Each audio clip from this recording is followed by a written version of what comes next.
नमस्कार मित्रांनो. लग्नानंतर होईलच प्रेम या मालिकेच्या आगामी भागांमध्ये आपल्याला एक जबरदस्त ट्विस्ट पाहायला मिळणार आहे.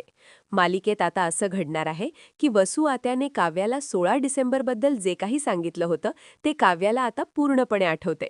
काव्या ही सर्व हकीकत आता आपल्या सासूला सांगते. दुसरीकडे मोहिते कुटुंब आता एक मोठा निर्णय घेणार असून रम्या आणि तिच्या आईला त्यांच्या चुकीच्या वागणुकीमुळे घराबाहेर काढण्याचा पवित्रा घेतात. यावरून घरात मोठा वाद निर्माण होतो. मात्र कथानकात खरी गंमत तेव्हा येते जेव्हा रम्या आणि वसू आत्या माफी मागण्याचं नाटक करतात. खरं तर हे सर्व त्या मुद्दामून करत आहेत आणि पुढेही त्यांच्या मनात काहीतरी वेगळंच शिजतंय.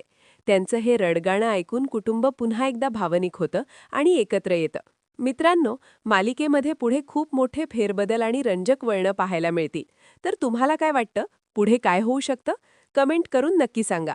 अशाच प्रकारे मालिकेचे नियमित अपडेट्स आणि प्रोमो पाहण्यासाठी आपल्या चॅनलला सबस्क्राईब करायला विसरू नका. भेटूया नवीन व्हिडिओमध्ये. तोपर्यंत धन्यवाद.